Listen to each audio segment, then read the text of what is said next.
১৭ ফেব্রুয়ারি ২০২৬ ঢাকার রাজপথে তখন উৎসবের আমেজ। বঙ্গভবনের দরবার হলে পিনপতন নীরবতা। পুরো দেশ স্তব্ধ হয়ে তাকিয়ে আছে টেলিভিশনের পর্দার দিকে।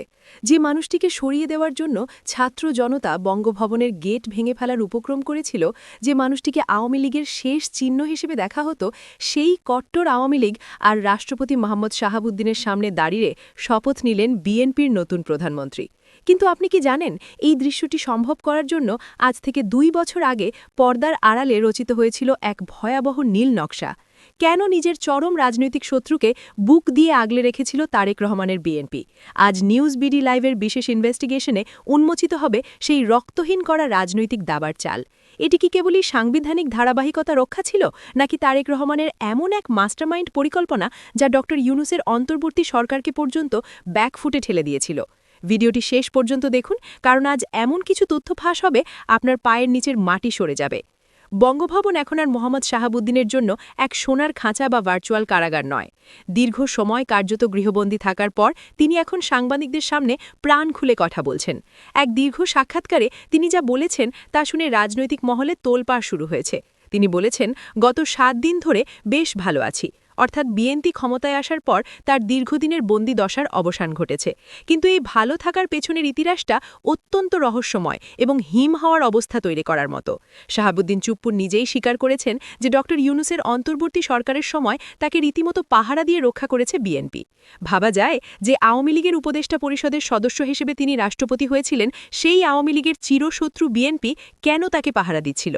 এই প্রশ্নের উত্তর খুঁজতে গেলে আমাদের প্রবেশ করতে হবে বঙ্গভবনের সেই অন্ধকার করিডরে, যেখানে প্রতিটি মুহূর্তে রচিত হচ্ছিল ষড়যন্ত্রের নতুন নতুন জাল।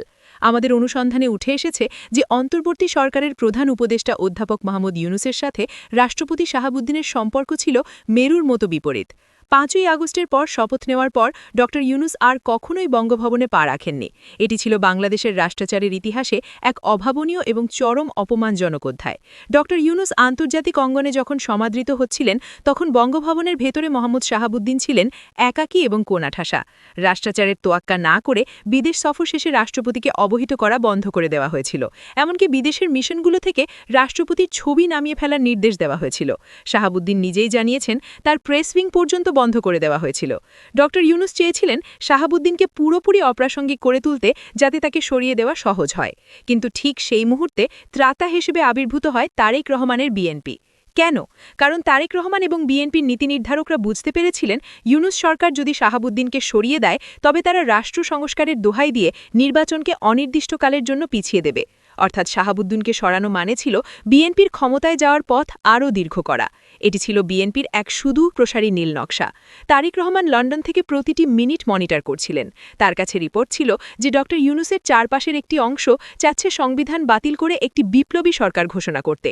যদি সেটি হতো, তবে বিএনপির দীর্ঘ ১৫ বছরের আত্মত্যাগ আর লড়াই ধুলোয় মিশে যেত। কারণ বিপ্লবী সরকার মানেই কোনো নির্বাচনের বাধ্যবাধকতা নেই। তাই তারেক রহমান নির্দেশ দেন, যে কোনো মূল্যে মোহাম্মদ শাহাবুদ্দিনকে টিকিয়ে রাখতে হবে। শাহাবুদ্দিন টিকে থাকা মানে সংবিধান টিকে থাকা, আর সংবিধান থাকা মানে নির্বাচনের আইনি বাধ্যবাধকতা বজায় রাখা। এটি ছিল এক বিশাল রাজনৈতিক জুয়া, যেখানে বিএনপি তার রাজপথের বন্ধুদের বিরুদ্ধে দাঁড়িয়ে এক বিতর্কিত রাষ্ট্রপতিকে সুরক্ষা দিচ্ছিল।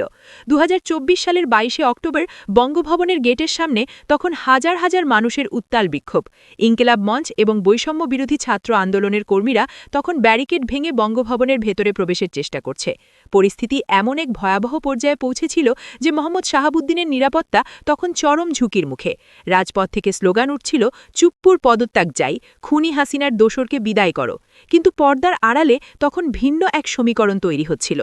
ঠিক তার পরদিন ২৩শে অক্টোবর বিএনপির ৩ জন তুখর নীতি নির্ধারক নেতা নজরুল ইসলাম খান, সালাউদ্দিন আহমেদ এবং আমির খসরু মাহমুদ চৌধুরী ছোটেন যমুনা অতিথি ভবন। তারা প্রধান উপদেষ্টার সাথে দীর্ঘ বৈঠক করেন। বৈঠক শেষে বেরিয়ে তারা গণমাধ্যমের সামনে যা বলেছিলেন তা ছিল এক বিশাল সারপ্রাইজ। তারা সরাসরি জানিয়ে দেন, এই মুহূর্তে রাষ্ট্রপতির পদ শূন্য হলে দেশে এক সাংবিধানিক শূন্যতা তৈরি হবে। রাজপথের বিপ্লবীরা যখন আবেগে ভাসছিল, তখন বিএনপি দেখছিল এক সুনিপুণ রাজনৈতিক হিসাব। তারা জানত স্পিকার শিরিন শারমিন চৌধুরী আগেই পদত্যাগ করেছেন।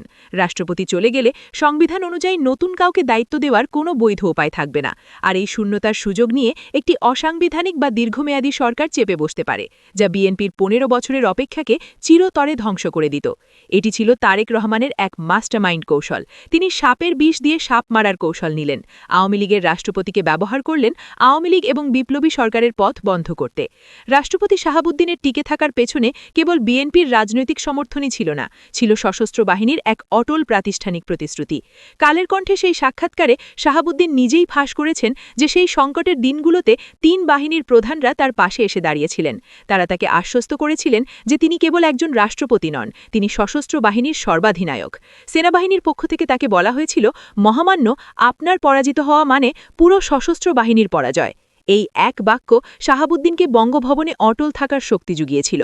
সশস্ত্র বাহিনীর এই অনড় অবস্থান এবং বিএনপির রাজনৈতিক ঢাল, এই দুয়ের মেলবন্ধনেই ব্যর্থ হয়ে যায় ইউনূস সরকারের ভেতরে থাকা একটি গোষ্ঠীর বাসনা। এটি ছিল এক রক্তহীন করা রাজনৈতিক পরিস্থিতি, যেখানে ছাত্র বিপ্লবীরা একদিকে আর সেনাবাহিনী এবং বিএনপি ছিল অন্যদিকে। বঙ্গভবনের অন্দরমহলে তখন যেন এক স্নায়ু যুদ্ধ চলছিল। শাহাবুদ্দিন জানতেন, বাইরে থেকে তাকে রক্ষা করার জন্য ৩টি বড় শক্তি কাজ করছে: বিএনপি, সশস্ত্র বাহিনী এবং তার নিজস্ব সাংবিধানিক পদমর্যাদা। গল্পের মোড় ঘুরে গিয়েছিল ১৯ অক্টোবর ২০২৪-এ দৈনিক মানবজমিন পত্রিকায় মতিউর রহমান চৌধুরীকে দেওয়া সেই বিতর্কিত সাক্ষাৎকারে। শাহাবুদ্দিন হঠাৎ করেই বলে বসলেন, শেখ হাসিনার পদত্যাগের কোনো দালিলিক প্রমাণ আমার কাছে নেই। এই একটি মন্তব্য পুরো বাংলাদেশে যেন এক পারমাণবিক বিস্ফোরণ ঘটায়। বৈষম্য বিরোধী ছাত্র আন্দোলন থেকে শুরু করে অন্তর্বর্তী সরকারের উপদেষ্টারা পর্যন্ত ক্ষোভে ফেটে পড়েন। তৎকালীন আইন উপদেষ্টা ড আসিফ নজরুল সরাসরি সংবাদ সম্মেলন করে রাষ্ট্রপতিকে মিথ্যেবাদী এবং শপথভঙ্গীকারী হিসেবে অভিযুক্ত করেন। তিনি ইঙ্গিত দেন যে শাহাবুদ্দিনকে সরিয়ে দেওয়ার আইনি প্রক্রিয়া শুরু হচ্ছে। বঙ্গভবনের গেটে বিক্ষোভ তখন চরম পর্যায়ে। কিন্তু ঠিক এই চূড়ান্ত সংকটের মুহূর্তেই তারেক রহমানের বিএনপি দৃশ্যপটের ত্রাতা হিসেবে আবির্ভূত হয়। বিএনপি কেন এই ঝুঁকি নিয়েছিল? কেন তারা একজন কট্টর আওয়ামী লীগারকে রক্ষা করতে গিয়ে রাজপথের জনরোষের মুখোমুখি হয়েছিল? উত্তরটি হল তারেক রহমানের মাস্টারমাইন্ড কৌশল। তিনি জানতেন, শাহাবুদ্দিনকে সরালে বিপ্লবী সরকার বা প্রসিজুরাল রুল চালু হতে পারে, যা দ্রুত নির্বাচনের দাবিকে চিরতরে নস্যাৎ করে দেবে। রাজনৈতিক মহলে তখন কানাঘুষা চলছিল যে বিএনপি আসলে তলে তলে ড ইউনূসের সরকারের লাগাম টেনে ধরতে চাচ্ছে। শাহাবুদ্দিন ছিলেন সেই দাবার একটি ঢাল মাত্র। সবচেয়ে চমৎকার তথ্যটি এসেছে শাহাবুদ্দিনের নিজের মুখ থেকে। তিনি জানিয়েছেন, তারেক রহমানকে নিয়ে তার মনে আগে অনেক কৌতূহল এবং ভুল ধারণা ছিল, কিন্তু সংকটের সময় তারেক রহমানের ভূমিকা তাকে মুগ্ধ করেছে। শাহাবুদ্দিন বলেছেন, হি ওয়াজ সো কর্ডিয়াল। যে নেতার দল গত ১৫ বছর ধরে শাহাবুদ্দিনকে আওয়ামী লীগের দলদাস বলে গালি দিয়েছে, সেই নেতার আন্তরিকতা দেখে শাহাবুদ্দিন আজ কৃতজ্ঞতায় গাদগাদ। তারেক রহমান খুব ভালো করে জানতেন, যদি এই মুহূর্তে রাষ্ট্রপতিকে সরিয়ে দেওয়া হয়, তবে সংস্কারের ধোঁয়া তুলে অন্তর্বর্তী সরকার তাদের মেয়াদ অনির্দিষ্টকালের জন্য বাড়িয়ে নেবে। তাই তিনি নিজের দলের নেতাদের নির্দেশ দিয়েছিলেন যে কোনো মূল্যে বঙ্গভবনের এই সাংবিধানিক খুঁটিটিকে টিকিয়ে রাখতে হবে। আজ ২০২৬ সালের ফেব্রুয়ারি মাসে দাঁড়িয়ে যখন বিএনপি ক্ষমতায়, তখন দেখা যাচ্ছে সেই দিনের সেই নিশ্চিন্তের লাভ। বিএনপি যদি সেদিন আবেগের বশবর্তী হয়ে শাহাবুদ্দিনের পতন চাইত, তবে আজ হয়তো শাহাবুদ্দিনের হাত থেকে তারেক রহমানের দলের প্রধানমন্ত্রীর শপথ নেওয়া হতো না। কেন? ইউনূস ফ্যাক্টর বিএনপির জন্য বড় চ্যালেঞ্জ ছিল। ড ইউনূস আন্তর্জাতিকভাবে এতটাই শক্তিশালী ছিলেন যে তিনি চাইলে একটি আমূল সংস্কার প্রক্রিয়া শুরু করতে পারতেন। তার ইমেজ ছিল ক্লিন এবং আন্তর্জাতিক দাতারা তাকে বিলিয়ন বিলিয়ন ডলার দিতে প্রস্তুত ছিল। কিন্তু বিএনপি চেয়েছিল দ্রুত ক্ষমতা, আর সেই দ্রুত ক্ষমতার চাবিকাঠি ছিল বর্তমান সংবিধানের অধীনেই নির্বাচন দেওয়া। রাষ্ট্রপতি শাহাবুদ্দিন ছিলেন সেই সংবিধানের রক্ষক। তাকে সরিয়ে দিলে সংবিধান ছিঁড়ে ফেলার উপক্রম হতো, যা বিএনপির জন্য এক ভয়াবহ পরিণতির সংকেত ছিল। সালাউদ্দিন আহমেদ এবং নজরুল ইসলামের সেই অনড় অবস্থান আসলে ছিল অন্তর্বর্তী সরকারের জন্য এক বড় ধাক্কা। সরকার বুঝতে পেরেছিল, দেশের বৃহত্তম রাজনৈতিক দল বিএনপির সমর্থন ছাড়া রাষ্ট্রপতিকে অপসারিত করা মানে এক ভয়াবহ গৃহযুদ্ধের সম্ভাবনা তৈরি করা। ফলে শাহাবুদ্দিনকে সাথে নিয়েই ইউনূস সরকারকে তাদের বাকি সময় পার করতে হয়েছে। এটি ছিল ইতিহাসের এক পরিহাস, যেখানে বিপ্লবীরা চেয়েছিল আমূল বদল আর রাজনীতিবিদরা চাইলেন দ্রুত ক্ষমতার চেয়ার। আজ ২০২৬ সালে বঙ্গভবনে বসে যখন মোহাম্মদ শাহাবুদ্দিন স্মৃতিচারণ করছেন, তখন এটি স্পষ্ট যে বাংলাদেশের রাজনীতিতে কোনো স্থায়ী শত্রু বা মিত্র নেই, আছে কেবল স্থায়ী স্বার্থ। তারেক রহমানের সেই দিনের সেই মারপেঁচে শাহাবুদ্দিনের টিকে থাকা আসলে এক দীর্ঘমেয়াদী ক্ষমতার নীল নকশা।